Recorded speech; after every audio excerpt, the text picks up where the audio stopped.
Let's go ahead and wrap up this section by doing a couple of practice problems. So first up, find the second derivative of y equals secant theta. Feel free to give it a shot, but I'm going to go ahead and cruise through these. We already know the first derivative of secant theta. So y prime is going to equal, do you know it? Secant theta times tangent theta. Awesome. If I want to find a second derivative, you now have the ability to do that. Very quickly, our skills are adding up, so we can just answer all kinds of questions without being shown how. This is now a product rule example, so I'm going to take the derivative of secant. I need a little more room. Secant theta, tangent theta. Multiply that by, leave the tangent all by itself. Plus, I'm going to leave the secant alone. And I'm going to multiply by the derivative of tangent. Do you remember it? I do. Secant squared theta. So as you go through these, try to go ahead and remember them the best that you can. This does clean up a little bit. Let's clean it up. So this is secant theta tan squared theta plus secant cubed theta. And a lot of times I will go ahead and drop those parentheses around the theta. You could also factor out the secant if you want to. I'm not sure that makes it any cleaner. And if I'm not going to do anything else with it, I probably would just leave it just like that. Okay, next up, hey, it's worth mentioning that trig functions aren't just there to punish you. They are really useful. They are there to help us model, especially anything with vibrations or harmonies or spring-like motions, anything periodic. So let's go ahead and do my one example of this. Wile E. Coyote, maybe I'm dating myself here, the coyote from the Warner Brothers cartoons that is always chasing the Roadrunner. He is hanging from a spring. Might help if I draw a picture. Here's a spring. Here's Wile E. Coyote.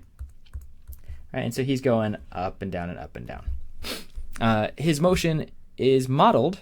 Here's our model for his motion on this spring. It's going up and down like a cosine function. S of t equals 5 cosine t, and we want to find how fast is he going. And so I don't know if you've ever thought about this, but if you know basically the shape of a spring's motion, you can very quickly now calculate the speed of it, which tells you a lot, like how he's feeling on the inside probably. Let's go ahead and take this derivative. B of t is just the derivative of s of t, so this is just negative 5 sine of t, because the derivative of cosine is negative sine. We're almost done. It wants us to plug in pi. So this is equal to negative 5 sine of pi. Now here's the question. What is sine of pi? Hopefully you know it. It's just 0 actually. So that means that at t equals pi, he's not moving, which might seem funny, but actually, yeah, at the very top and the very bottom, he is still. There's a lot of acceleration going on, but he's not moving. He's moving fastest right in the middle. So let's go ahead and, real quickly, just for funsies, if I wanted to calculate the acceleration, I would take the derivative of velocity, and so this would be, looks like negative 5 cosine of t. So his acceleration is actually at a maximum. Acceleration is what you feel when you're in a rocket ship or a car or an elevator. You feel the acceleration, so actually even though he's not moving, he's feeling a whole heck of a lot at the very top and the very bottom of those curves. Okay, great. That was fun, that was exciting. Let's do one more because I think it's neat. Last one. Find the 43rd derivative of f of x equals sine of x. That seems like that could take a while. I wonder if you know what it is, if you can figure it out. Let's go ahead and see how far we can get here. I'm just going to start at 1. So f prime of x is equal to cosine of x. F double prime of x is equal to negative sine of x.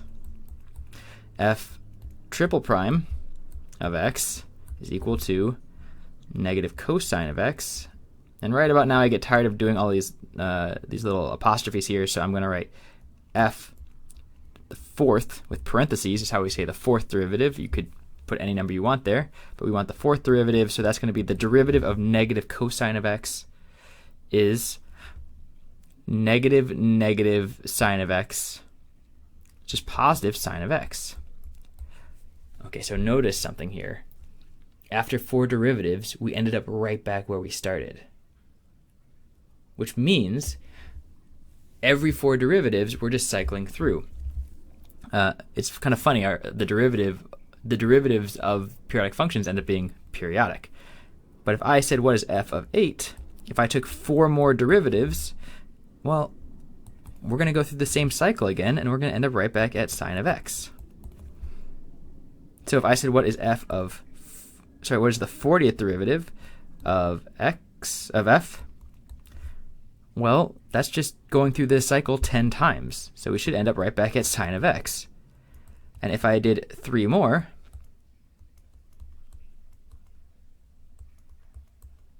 well, I would end up where I was, and I do 3 more derivatives, which would stick me right here, which means I should be at negative cosine of x.